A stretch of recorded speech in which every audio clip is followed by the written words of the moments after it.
میلاد النبی اگر منا رہے ہیں تو تعلیمات کو بھی سن جاننے کی کوشش کیجیے.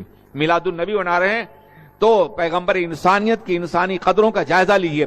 میلاد پاک صرف اس کا نام نہیں ہے. آپ جلوس نکال لیں, بےہودگی کریں, ڈی جے بجائیں, رقص و سرود کریں, ناچتے ہوئے نظر آئیں, یہ توہین ہے میلاد کی, یہ توہین ہے سرور کائنات کے ذکر کی, یہ توہین ہے ولادت مصطفیٰ کی. انسلٹ کر رہے ہیں. آپ کوئی کام نہیں کر رہے ہیں بلکہ جہنم بول لے رہے ہیں, اللہ کا عذاب لے رہے ہیں. بند کیجیے اس طرح کی برائیوں کو. اس سے نہ نبی خوش ہوں گے نہ خدا, بلکہ نبی بھی ناراض ہوں گے اور خدا بھی ناراض ہوگا. آپ اندازہ فرمائیں, ولادت بہت بڑا دن ہے سرکار کا, مگر ایک بہت بڑا دن سرکار کی زندگی میں آیا تھا, فتح مکہ کا. آپ کو معلوم, اس روز اللہ کے رسول نے کسی طرح کا ہنگامہ کرنے کی اجازت نہیں دی تھی.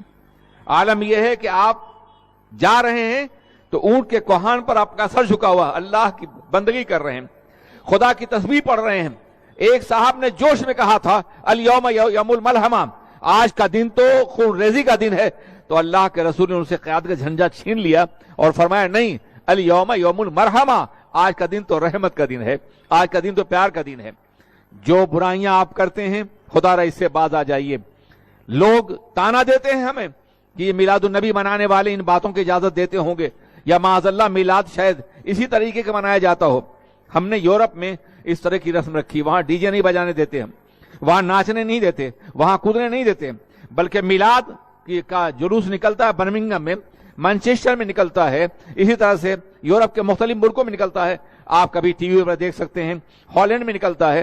لوگ سلام پڑھتے ہوئے جاتے ہیں, سر جھکائے ہوئے جاتے ہیں.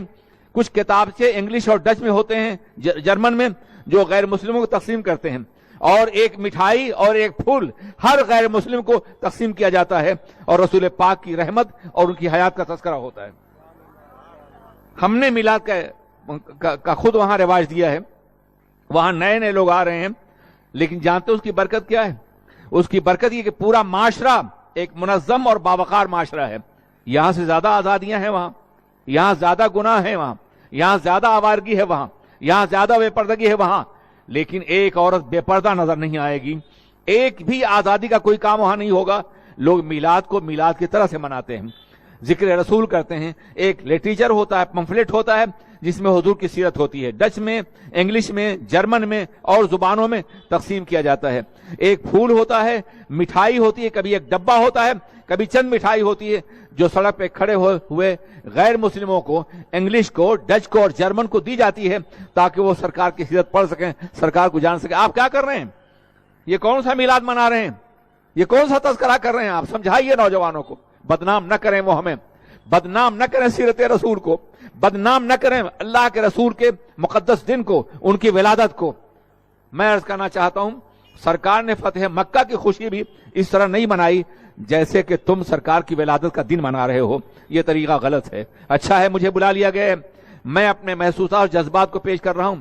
آپ نوجوانوں کو ڈانٹیے نہیں, آپ انہیں برا نہ کہیے, دھکا مت دیجیے, پیار سے سمجھائیے, بیٹا سرکار خوش نہیں ہوں گے, بیٹا اس سے اللہ راضی ہوگا نہیں ہوگا, بیٹا اس سے خدا ناراض ہوگا, بیٹا اس سے اسلام بدنام ہوگا. اس طرح بیٹا کہہ کر کے پیار کے ذریعے انہیں سمجھائیں. انشاءاللہ دھیرے دھیرے یہ بری رسمیں دور ہو جائیں گی. آپ سختی کریں گے, آپ دھکا دیں گے, آپ نکالیں گے, وہ اور سختی کریں گے. نوجوانی رد عمل کا زمانہ ہوتا ہے, ری ایکشن کا زمانہ ہوتا ہے. ایکشن کی ضرورت ہے, ری ایکشن پیدا کرنے کی کوشش نہ کریں. سمجھا کر کے, بجھا کر کے, پیار کے ذریعے انہیں ان برائیوں سے روکیں تاکہ میلاد کی محفل عبادت کی محفل بن جائے, بندگی کی محفل بن جائے. بہرکیف یہ درمیان کی بات تھی جو میں نے عرض کر دی ہے.